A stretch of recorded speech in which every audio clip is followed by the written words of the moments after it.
They all want to stroke their egos to see who has the fast car, but can't nobody even tell you how a compression ratio works, where the piston ring goes.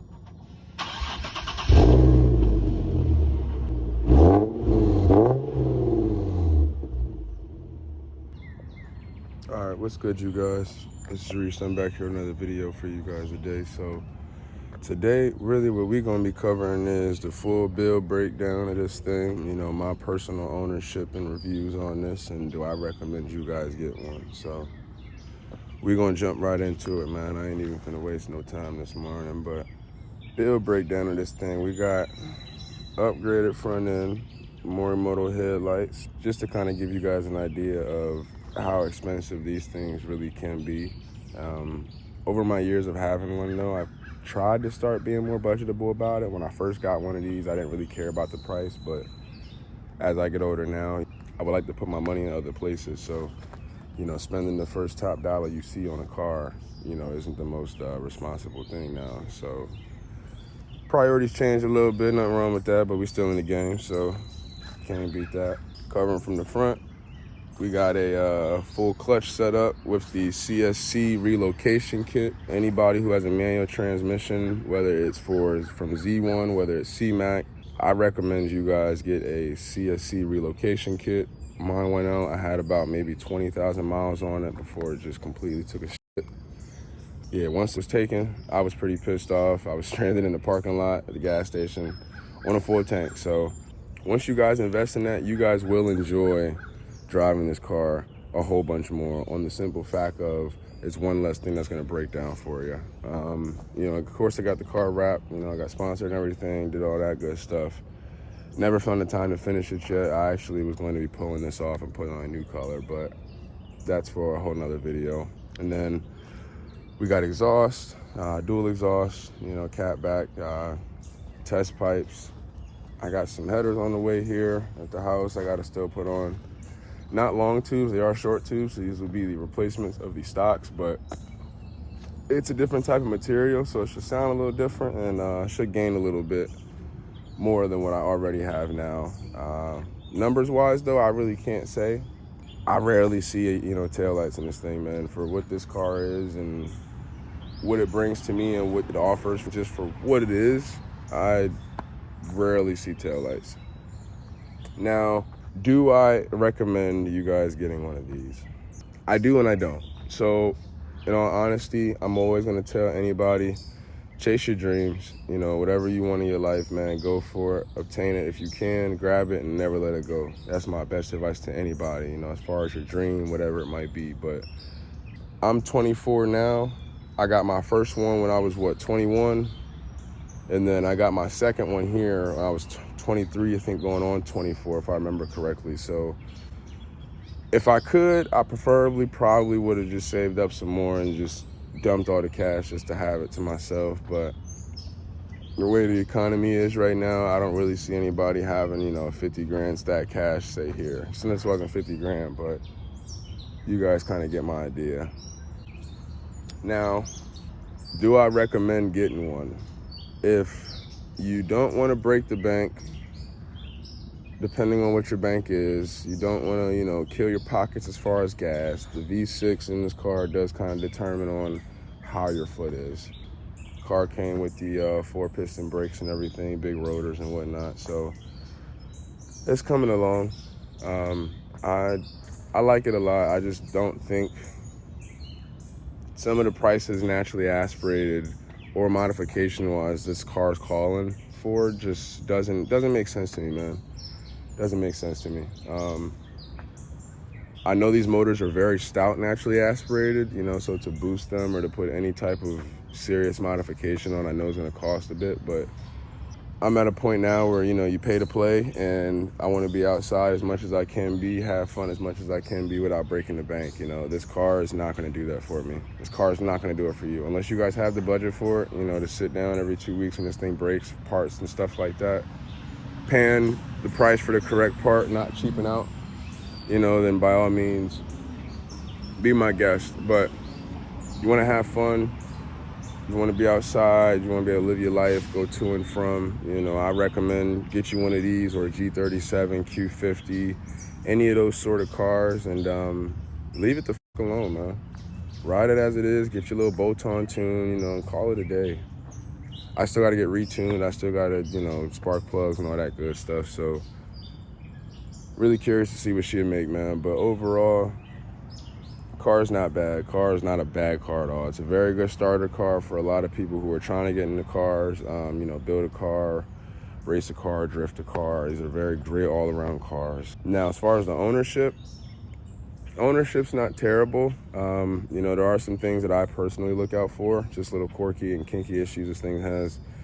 I know a common one for our cars are going to be the axle clicks. I do have that at the moment. My first one I had didn't. So first one I had was a 14, and that was about 29,000 miles with a 6-speed.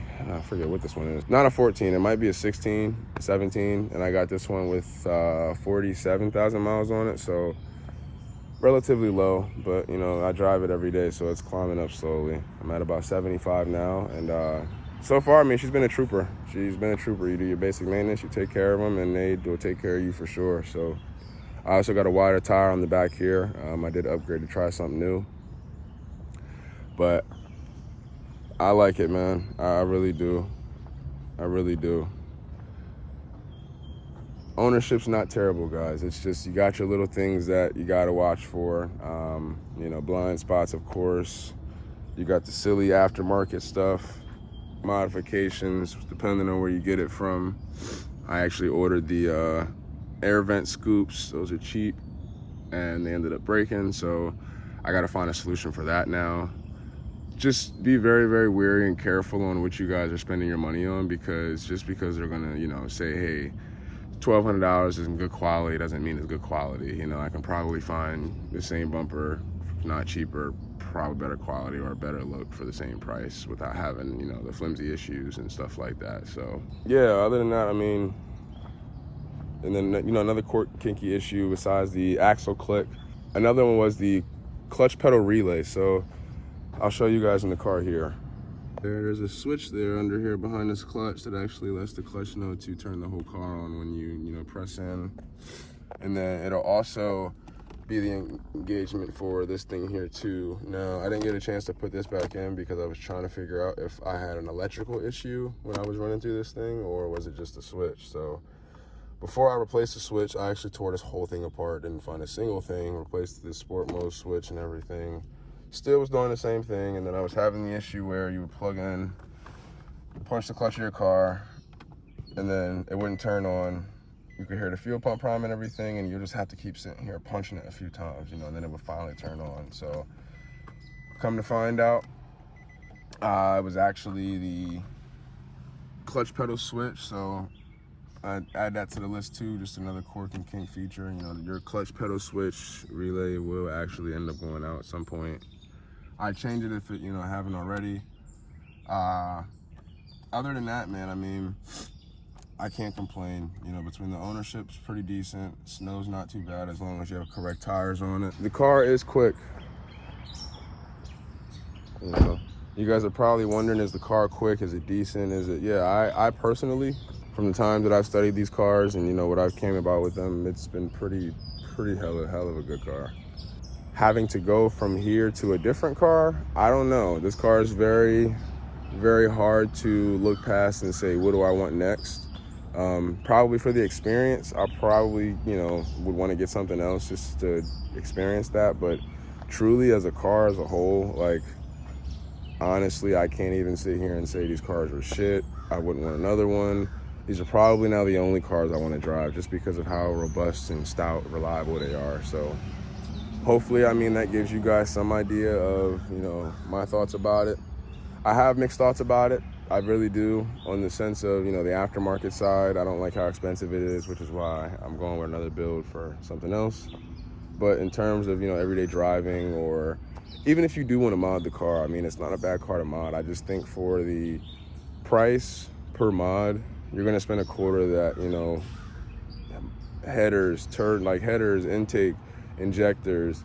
You're going to spend a quarter of all of that, you know, just to go turbo. So it's like, I didn't want to do the whole PPE header yet. I didn't want to do the whole ISR header yet. I didn't want to do anything too in depth because I didn't know how deep I was going to go in this, and I still wanted to make sure that I'm being financially responsible, because as much as I love the car, you know, the car doesn't pay the bills. So that's another thing you really got to watch out for also. Like, so many sleepless nights, man. And I mean, it's a lot of us though. A lot of us got that sleepless nights, you know. You just, all you want is that car done, you know, and that's really where I've been at. So got this one where I needed to be. I'm taking a step back from a little bit, get some other stuff together, and come back to it when we do.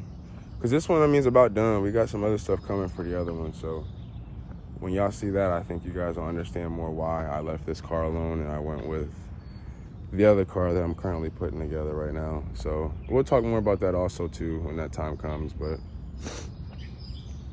I do advise though, like my best advice, I personally would grab one of these.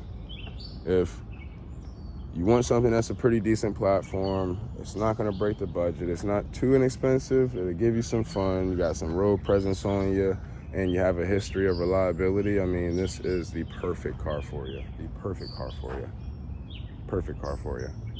Now, we're gonna go ahead and go through price points as far as mods and everything to kind of give you guys an idea as to why I say what I'm saying right now, like such the mixed feelings.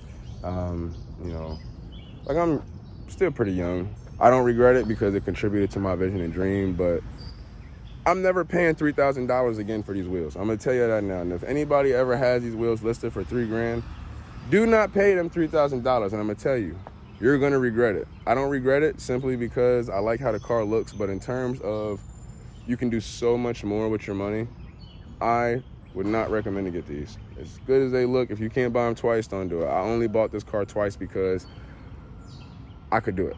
The wheels, I couldn't buy it twice, but I still did it anyway, and I figured it out. Mad at myself, but I'm not mad that I ended up keeping them and figured it out. But if I had to redo it, I would wait till I had them twice. If I had $6 grand saved up, I would rather do that, because then I know there isn't a, you know, point of stress or I want to sell these because I don't like, you know, you don't got to worry about that. You got enough up there, you know, because I sold my stock ones and then I actually went to Pittsburgh, and that was the killer. Like, I didn't mind paying the $3, but I didn't want to drive to Pittsburgh because that was a 6-hour round trip. And then God didn't give me any deal at all, and they were freshly powder coated too. So I was like, well, I think I'm getting a pretty good deal. I saw a lot of them going for $2,100, $2,500. These are for $3 in the color that I wanted. So I was like, I gotta pull the trigger. But best advice to younger gals, younger peeps, you know what I mean? If you don't got it twice, don't buy it. If you can buy it once, don't buy it. Just because you can buy it once, don't buy it. You can buy that shit twice, go for it. That's my best recommendation, you know what I mean? So the intakes were about, I think, $350, so that wasn't too bad. I wasn't gonna pay $500, $600, you know what I mean, for some intakes. That's just absurd.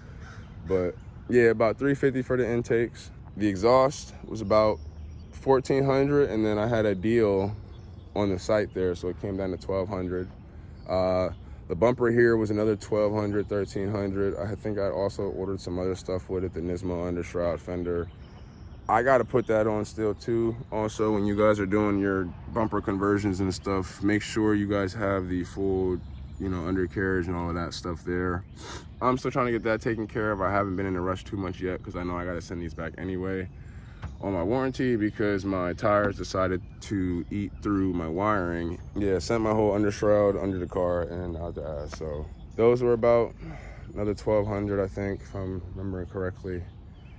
What else am I missing here? Oh yeah, the clutch, honestly, you're not gonna believe me when I say this, the clutch also was about another $1,200 to $1,300. That's with the CSC relocation kit, that's with the clutch, that's with the flywheel, that's with the pressure plate, that's with the whole 9 there. I was about $1,200. That was the best decision I ever made for the car. Personally, if you guys are picking up a bone stock Z and it's manual, I recommend don't even touch it, don't do anything. Go purchase you a new clutch, get you that CSC, let that be the first mod you do on the car, and then work your way from there. You then will look at the car completely different, and you won't have the headaches and issues that you'll usually run into just not being preventative, you know? Once I got this second one, it was just all preventative. How preventative can I be to make my driving experience the best driving experience that I can have? So that's kind of where I went with that as to why this setup is how it is now. Another thing I'm looking into getting is an oil cooler. I recommend you guys also get an oil cooler. We've been having some heat advisories lately up here, so it's been a lot hotter, but even still, I mean, these cars create heat, shit ton of them. So oil cooler is going to definitely be your next best bet. You can probably get one of those, 100, maybe 300 bucks, and they sit right up there in front. Keeps oil temps cool. It does its job very well. But other than that, man, I mean, for what this car is, I can't be mad. It's just the expenses, and complimenting this car can be on the bit more of an expensive side, you know, depending on how you're looking at it and depending on where else you want to put your money. But other than that, I mean, if you don't mind dumping a little extra money into this thing and being patient on your finished product, on how this thing's going to look, I mean, I say go for it. And that's for any car, guys. But this car in particular, it's going to take some patience. Some of you guys have been waiting for this video of mine for a while. I hope this kind of gives you some idea of my mindset with this thing, where I was going with it. You know, just build, breakdown, pricing, kind of gives you a better idea of why I don't be in a rush with this car. But I'm in a rush. Like, I'm not in a rush, but I'm in a rush. I'm in a rush to enjoy it, love it, drive it, but I'm not in a rush to make it all 600 horsepower fast and too tedious for me right now, you know. So when I got the real time to actually crack the motor open, and so I can't be mad. I can't be mad at all. Yeah, I'll give you a little.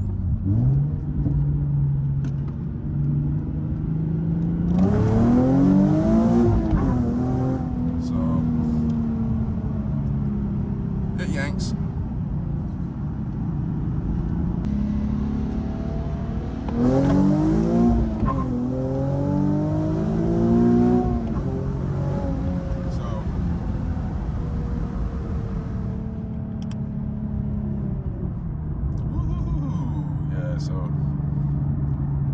I got her chirping all the way up to third gear, so I can't even be mad, man. It's not the fastest car in the world. It's definitely not the slowest car, but it will get you guys in trouble. It will throw your head back. It will surprise a lot of people. And the most importantly, you're gonna have probably the best fun you ever had in a car.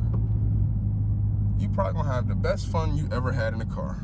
Either you all in or you all out, because this thing will remind you why you need to respect it, as any car. But this car in particular, a lot of people do underestimate. And when you underestimate it, that's when you lose. It comes from under you. So respect the car and it respects you, and take care of it. And yo, you're gonna love this thing forever. So